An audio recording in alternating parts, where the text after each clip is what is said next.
Hello बच्चों, आइए प्रश्न को पढ़ते हैं। सिद्ध कीजिए कि 2 cos π/13 cos 9π/13 प्लस में cos 3π/13 प्लस में cos 5π/13 बराबर 0। सबसे पहले हमें इस प्रश्न की मुख्य अवधारणा को समझना होगा। हम जानते हैं कि 2 cos A cos B का क्या सूत्र होता है। तो 2 cos A cos B का सूत्र हमारे पास होता है। यहाँ पर पहला आता है cos और इसके साथ आता है A प्लस B, फिर आता है हमारा प्लस और फिर यह cos A माइनस B। तो हम क्या करते हैं, यह सूत्र का प्रयोग करते हुए अपने प्रश्न को हल करने की ओर चलेंगे। हम जानते हैं कि 2 cos A cos B का क्या सूत्र होता है। तो 2 cos A cos B का सूत्र हमारे पास होता है। यहाँ पर पहला आता है cos और इसके साथ कोष्टक में A प्लस बी, फिर आता है प्लस, फिर आता है आगे हमारा cos और फिर A माइनस बी। हम यहाँ पर यह सूत्र का प्रयोग करेंगे और इसके साथ हम यहाँ पर यह सूत्र का भी प्रयोग करेंगे। यदि हमसे पूछा जाए cos पाई माइनस थीटा क्या होता है। पाई माइनस थीटा यानी कि यह हमारा द्वितीय चतुर्थांश में होता है और दूसरे चतुर्थांश में कौन धनात्मक होता है। दूसरे चतुर्थांश में हमारा साइन व कोसेक धनात्मक होता है। तो इसका उत्तर आएगा हमारा ऋणात्मक में, और पाई में बदलाव नहीं होता तो यह रहेगा हमारा कोस का कोस ही।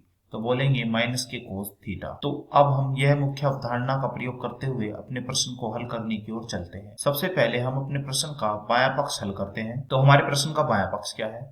बायां पक्ष है हमारे प्रश्न का 2 कोस, फिर है पाई बटे 13 और इसकी गुणा में है हमारे पास यहाँ पर कोस 9 पाई बटे 13, फिर है यहाँ पर प्लस और फिर क्या है, फिर है कोस 3 पाई बटे कितना है 13 और फिर क्या है प्लस, फिर है यहाँ पर 5 कोस में पाई बटे 13। तो अब हम यह सूत्र लगा देते हैं जो सूत्र मैंने अपनी मुख्य अवधारणा में बताया था, यानी कि 2 कोस है कोस बी का।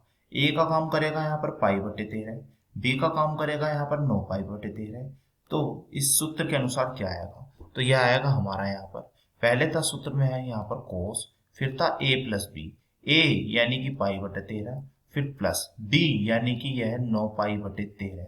अब हम बढ़ते हैं आगे। फिर था सूत्र में हमारे बीच में प्लस और यहाँ था फिर से कोस, फिर आता है a माइनस बी यानी कि पाई बटे 13, फिर बीच में माइनस, फिर था यह 9 पाई बटे 13 और कोष्टक बंद।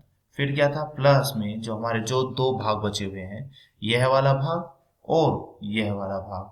तो लिख देते हैं कोस 3 पाई बटे 13 और प्लस में कोस 5 पाई बटे 13।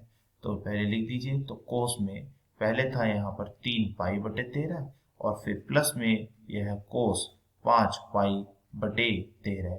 अब हम बढ़ते हैं आगे। तो यह क्या आएगा, तो यह हमारा यहाँ पर आएगा कोस, फिर हमने जब यहाँ पर क्या करेंगे 13 को यहाँ लघुत्तम ले लेंगे तो ऊपर कितना आएगा, ऊपर आएगा हमारा यहाँ पाई प्लस 9 पाई यानी कि कितना हो जाएंगे 10 पाई। अब बढ़ते हैं आगे, फिर क्या है प्लस, फिर है यह कोस। अब यहाँ पर फिर से 13 को लघुत्तम ले लेते हैं तो ऊपर आएगा पाई माइनस 9 पाई यानी कि यह हो जाएगा हमारा माइनस के 8 पाई और यह कोष्टक बंद। फिर आगे फिर क्या है, यह कोस कितना है, यह 3 पाई बटे कितना 13, फिर है प्लस, फिर यह कोस, यह है हमारा 5 पाई बटे 13।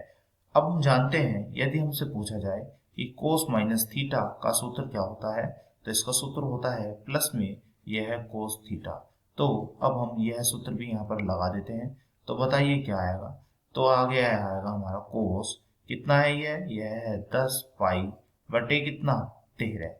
तो कोस माइनस में 8 पाई बटे 13 क्या हो जाएगा, हो जाएगा हमारा प्लस में कोस, फिर है यह 8 पाई बटे कितना 13, फिर आगे है हमारा प्लस में कोस और यह है 3 पाई बटे कितना, फिर क्या बचा, फिर है हमारा यहाँ पर यह है कोस और 5 पाई बटे कितना 13। अब हम बढ़ते हैं आगे। हम क्या करते हैं, इस वाले भाग और इस वाले भाग को ऐसा भी लिख सकते हैं जैसे कि मैं अब बताऊंगा।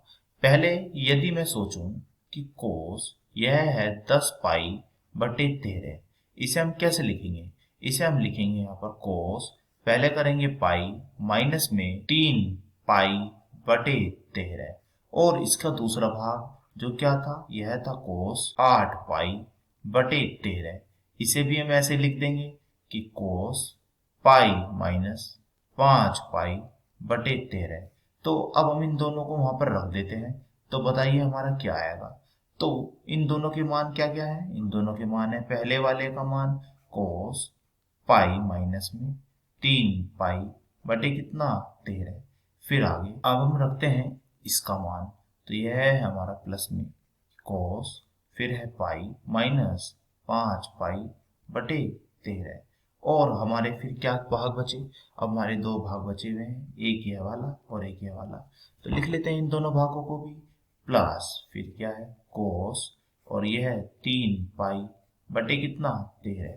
फिर आगे प्लस, फिर कोस, फिर है ये हमारा 5 पाई बटे कितना 13। बराबर लगाते हुए चले, तो जैसे कि मैंने अपनी मुख्य अवधारणा में बताया था कि कोस पाई माइनस यह मान लेते हैं थीटा कोण है, तो कोस पाई माइनस थीटा का क्या सूत्र होता है, इसका सूत्र होता है हमारे पास माइनस में कोस थीटा।